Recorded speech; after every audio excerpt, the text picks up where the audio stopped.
नमस्कार, मी सेजल पुरवार. या बुलेटिनमध्ये तुम्हा सर्वांचं स्वागत. आणि बुलेटिनच्या सुरुवातीला बातमी थेट हिमाचल प्रदेशमधून आहे, कारण हिमाचलमध्ये जोरदार बर्फवृष्टी सध्या सुरू आहे. त्यामुळे अटल बोगदा प्रवाशांसाठी आता बंद करण्यात आलेला आहे. गेल्या काही दिवसांमध्ये आपण बघतोय मोठ्या प्रमाणात हिमवृष्टी होते आहे, त्यामुळे रस्तेही निसरडे झाले आहेत. आणि कालच अटल बोगद्यामध्ये साधारणतः 1000 पेक्षा देखील जास्त वाहनं अडकली असल्याचंही समोर आलेलं होतं. तर सोमवारी रात्रीपर्यंत या सर्व गाड्या बाहेर काढून 8000 पर्यटकांची तब्बल सुटका करण्यात आली. मात्र खबरदारीचा उपाय म्हणून अटल बोगदा बंद करण्यात आलाय. पुढील आदेश येईपर्यंत अटल बोगदा प्रवाशांसाठी बंदच असेल. कुल्लू मनालीला येणारे पर्यटक सोलांग नाल्यापर्यंतच प्रवास करू शकतील. हिमाचलमधल्या शिमला, कुल्लू मनालीमध्ये अशा शहरांमध्ये लांबच लांब ट्रॅफिक जाम सध्या लागलाय. बर्फामुळे रस्ते निसरडे झाले, जे गाड्यांसाठी धोकादायक ठरत आहे. गाड्या घसरून झालेल्या अपघातात आतापर्यंत 4 जणांचा मृत्यू झाला. आणि त्यामुळे हिमाचल प्रदेशमध्ये 223 रस्ते आणि 3 राष्ट्रीय महामार्ग आता बंद करण्यात आले. शिमला मनालीमध्ये तापमान शून्याच्या खाली आहे. हिमाचल प्रदेशमध्ये लोकप्रिय पर्यटन स्थळ ताज्या हिमवृष्टीने बर्फानं झाकली गेली असल्याचंही बघायला मिळत आहे. त्यामुळे एकंदरीतच पर्यटनासाठी गेलेल्या सर्व नागरिकांचा या ठिकाणी हिरमोड झालेला आहे आणि मोठ्या प्रमाणात त्यांना अडचणींचा सामना करावा लागतोय. ही 3 दृश्य जी आहेत ती अतिशय महत्त्वाची दृश्य आपण आपल्या टेलिव्हिजन स्क्रीनवर पाहतो. अटल बोगदा प्रवाशांसाठी बंद झाला. शिमला आणि कुल्लू मनालीमध्ये सुद्धा ट्रॅफिक जाम आहे. आणि शिमला मनालीमध्ये तापमान शून्याखाली गेलेलं आहे. त्यामुळे किती बर्फ रस्त्यांवरती साचलाय हे सुद्धा आपण या दृश्यांच्या माध्यमातून पाहू शकतोय. ग्राफिक्सच्या माध्यमातून या संदर्भात सविस्तर अपडेट आपण घेऊयात. बर्फवृष्टीमुळे अटल बोगदा हा पर्यटकांसाठी बंद करण्यात आला. पर्यटकांना सोलांगणाला यापर्यंतच प्रवास करण्याची मुभा देण्यात आली आहे. बर्फावरून वाहनं घसरण्याचाही धोका आहे. अटल बोगद्याच्या कोकसर पर्यंतच्या रस्त्यावर मीठ आणि युरियाची फवारणी सुद्धा करण्यात आलेली आहे. हिमाचलमध्ये बर्फवृष्टीमुळे 174 रस्ते बंद आहेत.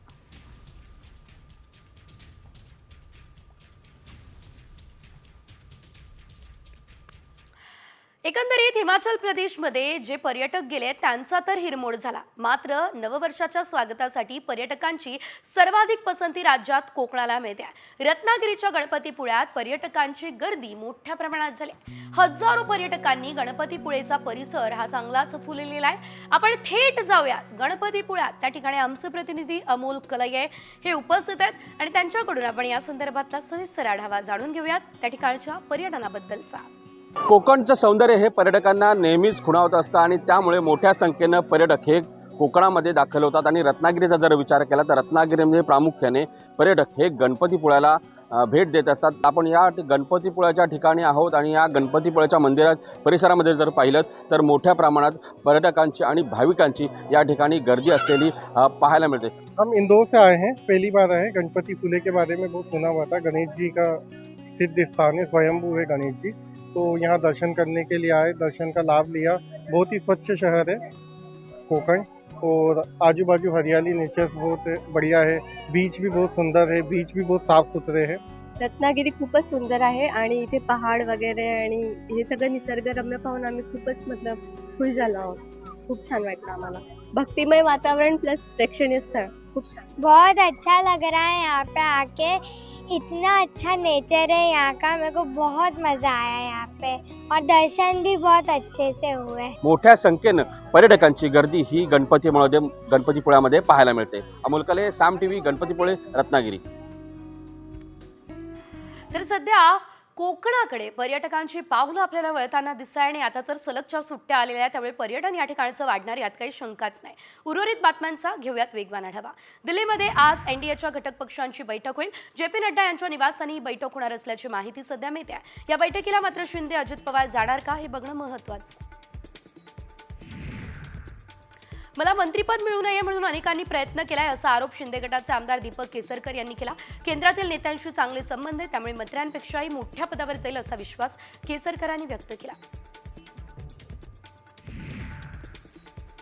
महाविकास आघाडीमध्ये कोणालाच आता सरकार विरोधात लढायची हिंमत नाही अशी प्रतिक्रिया गोपीचंद पडळकर यांनी दिलेली आहे. तर लढणं रक्तात असावं लागतं.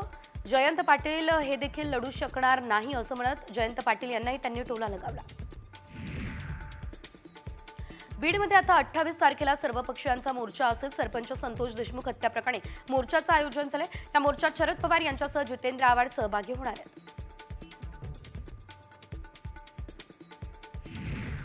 राज्यात आता दारू विक्रीच्या परवान्यांमध्ये वाढ होण्याची शक्यता आहे, कारण मद्य विक्रीचे परवाने हे आता नव्यानं देण्यासाठी सुरू करण्याचा प्रस्ताव सुद्धा ठेवण्यात आलेला आहे. अधिकाऱ्यांनी उत्पादन शुल्क मंत्री अजित पवार यांच्यासमोर हा प्रस्ताव मांडला असल्याची माहिती आहे. या प्रस्तावावर अर्थमंत्री काय निर्णय घेतात हे बघणंही महत्त्वाचं.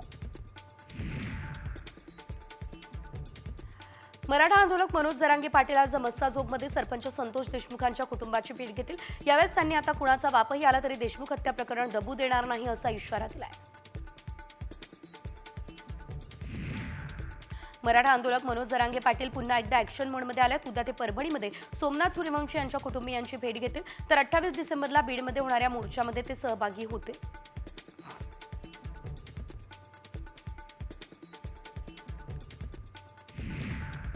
कांदा उत्पादकांना 500 कोटींचा फटका बसला. कांद्याच्या दरात जवळपास 55% घसरण झाली आहे. गेल्या 7 दिवसांमध्ये बाजारात 2.5 लाख टन कांद्याची आवक झाली. त्यामुळे शेतकरी 20% निर्यात शुल्क हटवण्याची मागणी करत आहेत.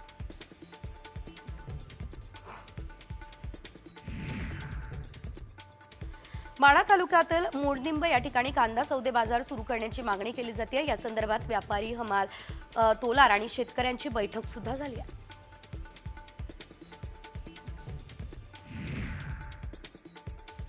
पालघर जिल्ह्यात 11 महिन्यांमध्ये तब्बल 12,707 नागरिकांना कुत्र्यांनी चावा घेतला. त्यामुळे शहरासह ग्रामीण भागात भटक्या कुत्र्यांची दहशत पसरलेली आहे. कुत्र्यांचा बंदोबस्त करावा अशी मागणी वारंवार केली जाते.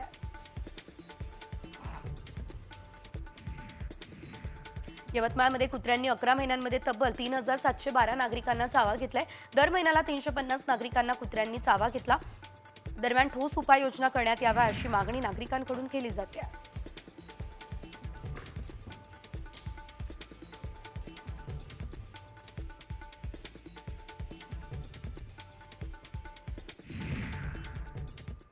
आणि आता शेतकऱ्यांसाठी एक अत्यंत महत्त्वाची बातमी आहे. खरं तर चिंता वाढवणारी बातमी आपण म्हणू शकतो, कारण शेतकऱ्यांनो, जनावरांना पुन्हा एकदा लंपी आजाराचा धोका आहे आणि या आजारामुळे जनावरांची तब्येत बिघडते आहे. शिवाय या आजाराची लागण इतर जनावरांना सुद्धा होते आहे. असं असल्यानं इतरही जनावरं या आजाराचे शिकार होत असल्याचं सध्या तरी बघायला मिळत आहे.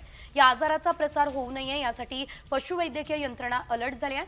जिल्हा परिषदेच्या पशुसंवर्धन विभागानं मागील महिन्यात सुमारे 3 लाख जनावरांना लंपी आजाराची प्रतिबंधात्मक लस दिली आहे. लंपी आजाराची लक्षणं आढळून आल्यास पशुपालकांनी तात्काळ नजीकच्या पशुवैद्यकीय अधिकाऱ्यांचा सल्ला घ्यावा, हे आवाहन सुद्धा सध्या केलं जात आहे.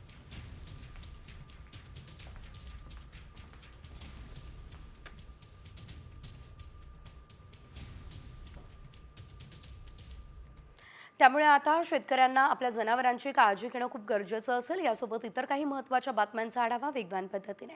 जम्मू काश्मीरच्या डोडामध्ये मोठ्या प्रमाणात बर्फवृष्टी झाली आहे. दरम्यान या बर्फवृष्टीचा पर्यटक आनंद घेताना दिसत आहेत.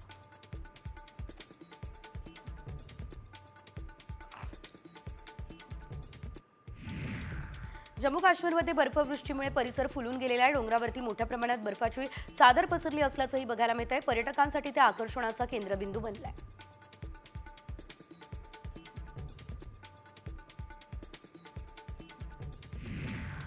राजधानी दिल्लीमध्ये धुक्याची चादर पसरली. या धुक्यामुळे विमानसेवेसह रेल्वे सेवा देखील प्रभावित झाल्या. दरम्यान हवामान विभागानं पुढील 3 दिवस दिल्लीला आता पावसाचा येलो अलर्ट दिलाय.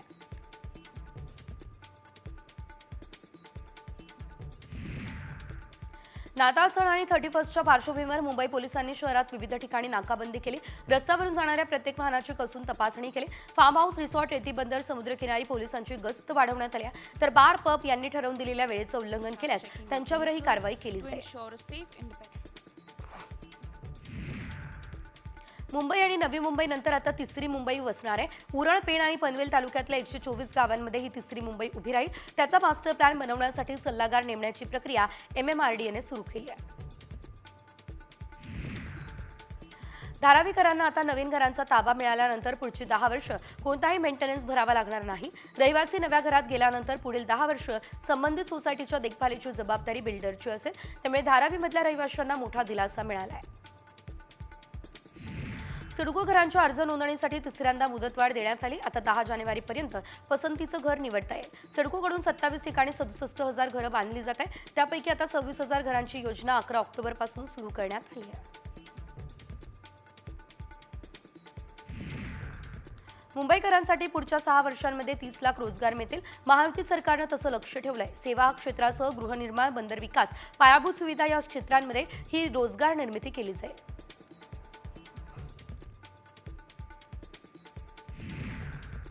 मुंबईकरांचं पाणी आता महागण्याची शक्यता आहे, कारण महानगरपालिकेच्या जल अभियंता विभागानं पाणीपट्टीमध्ये वाढ करण्याचा निर्णय घेतला. त्याबाबतचा प्रस्ताव प्रशासकीय मंजुरीसाठी आयुक्तांकडे सादर करण्यात आला. तुर्तास आयुक्तांकडून मात्र मंजुरी मिळालेली नाही. पुण्यात उद्या पाणी पुरवठा बंद राहणार आहे. भवानी पेठेतील जलवाहिनीच्या दुरुस्तीमुळे पाणी पुरवठा बंद ठेवला जाईल. शुक्रवारी कमी दाबानं पाणी पुरवठा केला जाईल. पुणे महापालिकेच्या भरारी पथकाच्या ताफ्यात आणखी 10 गाड्यांचा समावेश करण्यात आला. पालिकेच्या घनकचरा विभागाच्या भरारी पथकाच्या कारवाईमध्ये वाढ होण्यासाठी 10 गाड्या प्रशासनानं उपलब्ध करून दिल्या. खेलरत्न पुरस्कार वादावरून मनी भाकर हिने आता स्पष्टीकरण दिलं. अर्ज भरण्यात माझ्याकडूनच चूक झाली आहे अशी कबुली मनूनं दिली. पुरस्कार यादी निश्चित होण्यापूर्वी मनूच्या वडिलांनी मनूचं नाव यादीत नसल्यानं सरकारच्या भूमिकेवर सडकून टीका केली होती. यावरून वाद झालेला होता. मात्र आता मनूनं स्पष्टीकरण दिलंय. पुण्याच्या वाघोली अपघात प्रकरणी डंपर मालकाला अटक झाली आहे. अनिल काटे असं डंपर मालकाचं नाव आहे. त्याच्यावर लोणीकंद पोलिसात गुन्हा दाखल झाला. वाघोली चौकात डंपर चालकानं 9 मजुरांना चिरडलं. या तिघांचा जागीच मृत्यू झाला. दरम्यान मजुरांना चिरडण्यापूर्वी चालकानं वाघोलीमधील वायाफिया रोडवरील ग्राहक सेवा केंद्राच्या दुकानावर डंपर घातलाय. यामध्ये केंद्र चालकाचे संगणक, प्रिंटर, झेरॉक्स मशीन यासह भिंतीचं नुकसान झालंय. चहा विक्रेत्यासोबत त्यानं वाद घातलाय आणि त्यानंतर त्यानं मजुरांना चिरडलंय. वाशिमच्या रिसोड शहरात कार थेट डिवायडरवर चढल्याची घटना घडली. रिसोड शहरातील लोणी फाटा परिसरातली ही घटना आहे. हा संपूर्ण प्रकार सीसीटीव्हीत कैद झाला. कारमध्ये 4 प्रवासी बसून होते. सुदैवानं कुणाला इजा झालेली नाही.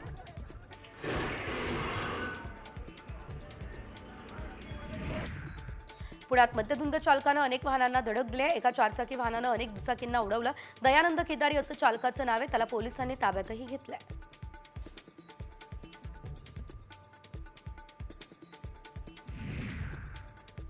मुंबई गोवा महामार्गावर वीर या ठिकाणी धावत्या कारला आग लागली. आगीमध्ये कार जळून खाक झाली. कारमधील 3 प्रवासी वाचले. अलिबाग या ठिकाणानं मालवणकडे जाताना ही घटना घडली.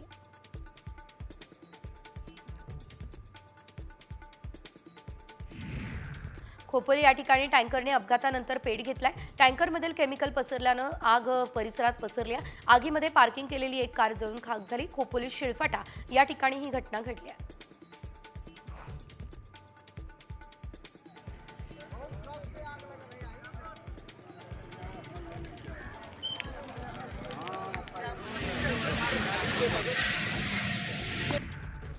समृद्धी महामार्गावरती केमिकल वाहतूक करणाऱ्या टेम्पोला आग लागली आहे. कोपरगाव हद्दीतली ही घटना. यामुळे नागपूरहून मुंबईकडे जाणारी वाहतूक 2 तास खोळंबली.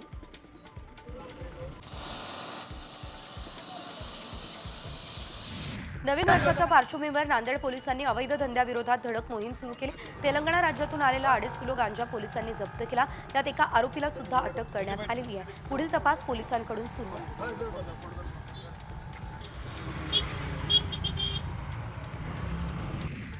कल्याणमध्ये अल्पवयीन मुलीवरती लैंगिक अत्याचार करून तिची हत्या करण्यात आली. या प्रकरणी 2 आरोपींची नावंही सध्या समोर आली आहे. यातील एक आरोपी पोलिसांच्या ताब्यात आहे. तर विशाल गवळी या मुख्य आरोपीच्या पोलिसांनी शोध घेणं सुरू केलं आहे.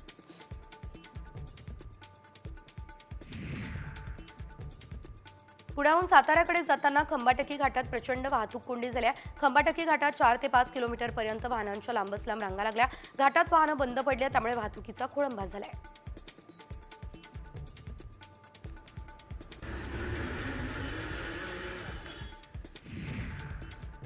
आणि यानंतरची बातमी थेट नाशिकमधून आहे, कारण नाशिक जिल्ह्यातील कांदा उत्पादक शेतकरी आता दुहेरी संकटात सापडलाय.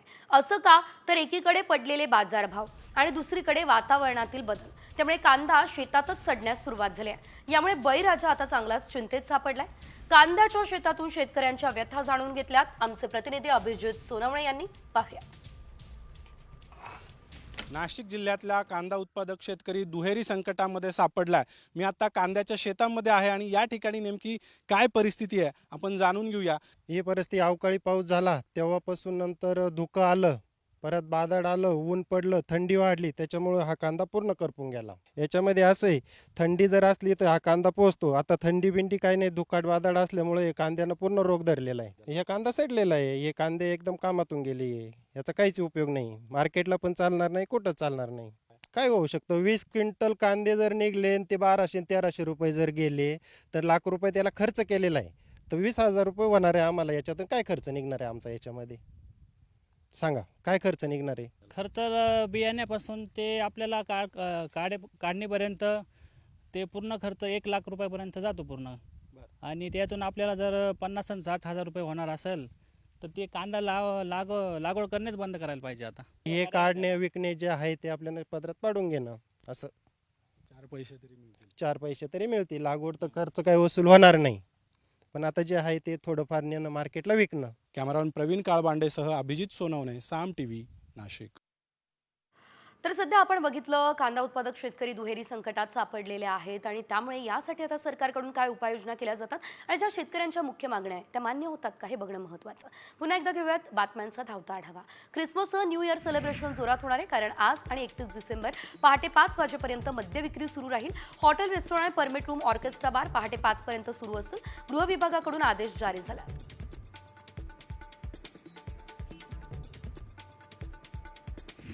रायगडमध्ये नाताळ मोठ्या उत्साहात साजरा झालाय। विविध चर्चमध्ये जाऊन ख्रिस्ती बांधवांनी प्रार्थना केल्या। चर्चमध्ये विद्युत रोषणाई याशिवाय सजावटही करण्यात आली।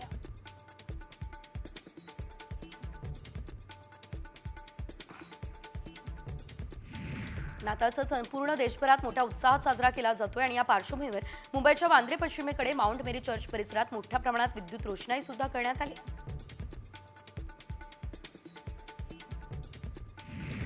नाताळच्या सुट्ट्यांमुळे लोणावळा शहर हाऊसफुल झाले। देशभरातून अनेक पर्यटक लोणावळ्यामध्ये दाखल झाले।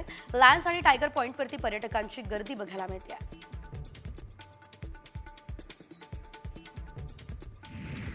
बुलढाण्यात ख्रिसमसमुळे चर्चला आकर्षक अशी विद्युत रोषणाई करण्यात आली। सकाळपासून ख्रिस्ती बांधवांची चर्चमध्ये गर्दी दिसते।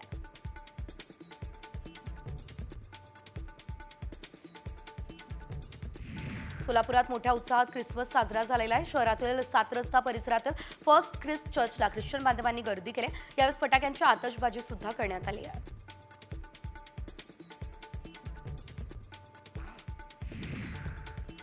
अमरावतीमध्ये येशू ख्रिस्तांचा जन्मोत्सव मोठ्या थाटात साजरा झाला। नाताळच्या औचित्यानं शहरातील विविध चर्चवरती आकर्षक विद्युत रोषणाई झाली। नाताळच्या शुभेच्छा देण्यासाठी चर्चमध्ये नागरिकांनी मोठ्या संख्येने गर्दी केली। माथेरानमध्ये ख्रिसमस आणि नवीन वर्षाचा पर्यटकांनी मोठी गर्दी त्यामुळे केली। देशभरातून पर्यटक निसर्गाचा आणि थंडीचा आनंद घेण्यासाठी इथे आले। ख्रिसमसची सजावट करून पर्यटकांचं स्वागत केलं जाते, त्यामुळे माथेरानमध्ये मोठ्या प्रमाणात पर्यटक आणि हॉटेल्स हाऊसफुल झाले।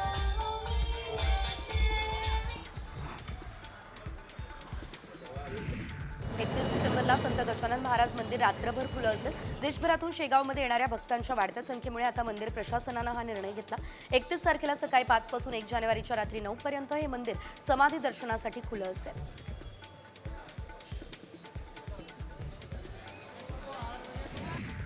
रत्नागिरीमध्ये नाताळ सुट्टीमध्ये पर्यटकांनी सर्वात जास्त पसंत कोकणाला दिली। गणपतीपुळ्यात पर्यटकांची गर्दी वाढली, परिसर फुलून गेलाय। राज्याच्या कानाकोपऱ्यातून नव्हे तर देशभरातून पर्यटक गणपतीपुळ्यामध्ये दाखल होत आहेत।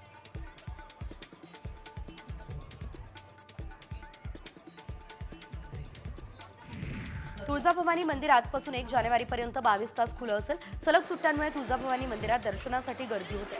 या पार्श्वभूमीवर मंदिर संस्थाननं हा मोठा आणि महत्त्वाचा निर्णय घेतला।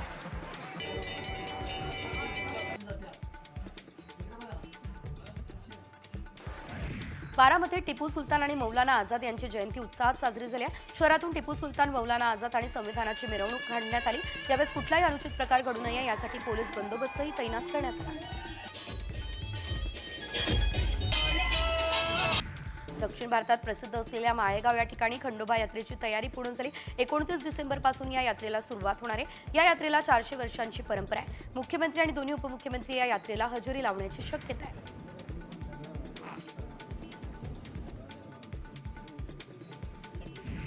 अंबडाच्या सर्वोदय नगरमध्ये पाणी टंचाई मोठी समस्या निर्माण झाली आहे. पुरेसंच पाणी मिळत नाही, त्यामुळे स्थानिकांनी आता महाराष्ट्र जीवन प्राधिकरण कार्यालयावर धडक मोर्चाच काढला आहे.